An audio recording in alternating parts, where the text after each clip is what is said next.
Hey guys, it's Miss Larison. I have a great read aloud for you. This is The Polar Express. Now, I know probably lots of you have seen the movie, but this was a book before it was a movie. And you know what Miss Larison says? The book is always better.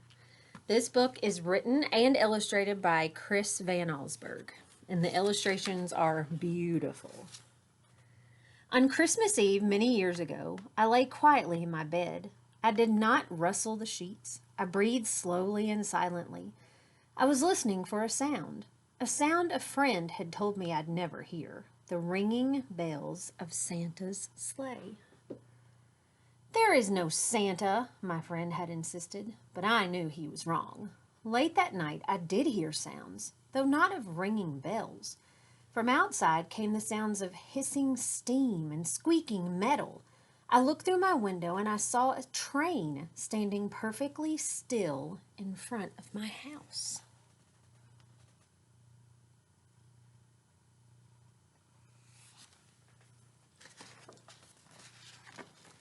It was wrapped in an apron of steam. Snowflakes fell lightly around it. A conductor stood at the open door of one of the cars. He took a large pocket watch from his vest, then looked up at my window. I put on my slippers and robe. I tiptoed downstairs and out the door. "All aboard!" the conductor cried out. I ran up to him. "Well," he said, "are you coming?" "Where?" I asked. "Why, to the North Pole, of course," was his answer. "This is the Polar Express." I took his outstretched hand, and he pulled me aboard.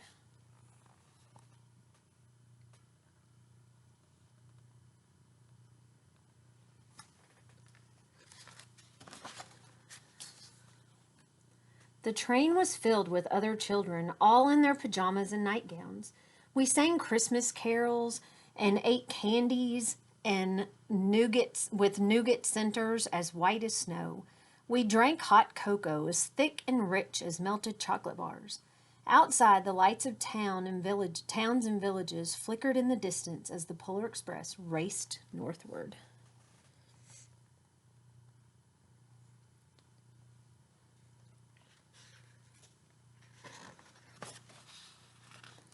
We climbed mountains so high it seemed as if we would scrape the moon, but the Polar Express never slowed down. Faster and faster we ran along, rolling over peaks and through valleys like a car on a roller coaster.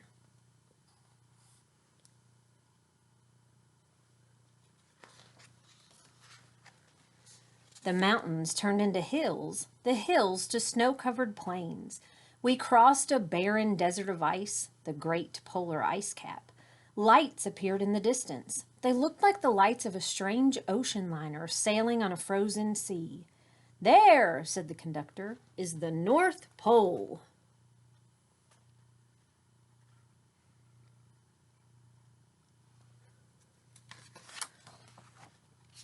The North Pole? It was a huge city standing alone at the top of the world, filled with factories where every Christmas toy was made. At first, we saw no elves.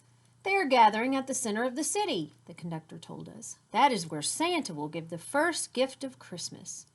"Who receives the first gift?" we all asked. The conductor answered, "He will choose one of you."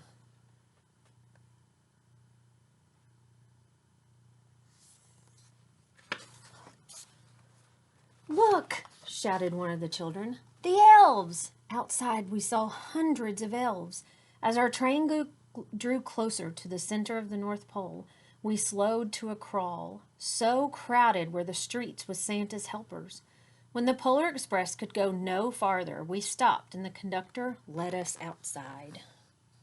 All of this down here, all this red, that's all elves.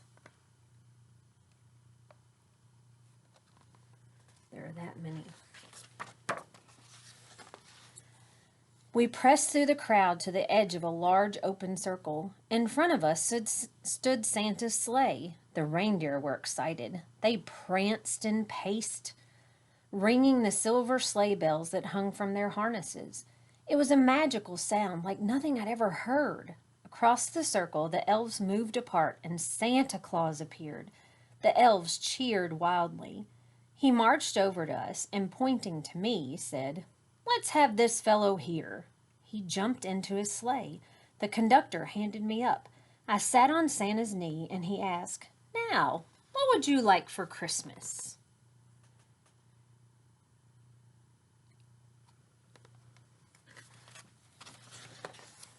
I knew that I could have any gift I could imagine, but one thing I wanted most for Christmas was not inside Santa's giant bag. What I wanted more than anything was one silver bell from Santa's sleigh. When I asked, Santa smiled. Then he gave me a hug and told an elf to cut a bell from the reindeer's harness. The elf tossed it up to Santa. He stood, holding the bell high above him, and called out, "The first gift of Christmas."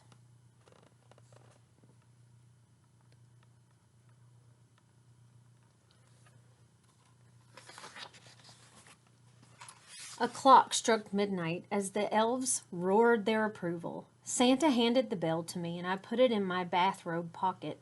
The conductor helped me down from the sleigh. Santa shouted out the reindeers' names and cracked his whip. His team charged forward and climbed into the air.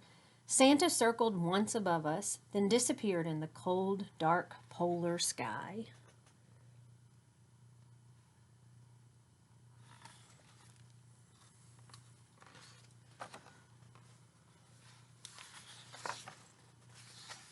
As soon as we were back inside the Polar Express, the other children asked to see the bell. I reached into my pocket, but the only thing I felt was a hole. I had lost the silver bell from Santa Claus's sleigh. "Let's hurry outside and look for it," one of the children said. But the train gave a sudden lurch and started moving. We were on our way home.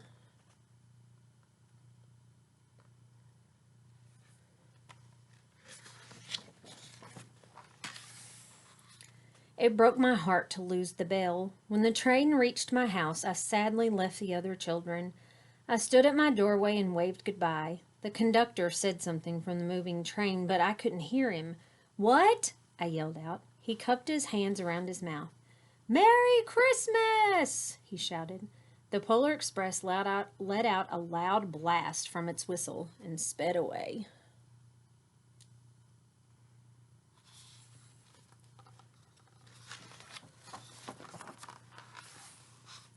On Christmas morning, my little sister Sarah and I opened our presents. When it looked as if everything had been unwrapped, Sarah found one last small box behind the tree.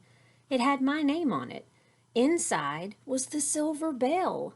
There was a note. "Found this on the seat of my sleigh. Fix that hole in your pocket. Signed, Mr. C." I shook the bell. It made the most beautiful sound my sister and I had ever heard. But my mother said, "Aw, that's too bad." "Yes," said my father, "it's broken." When I'd shaken the bell, my parents had not heard a sound.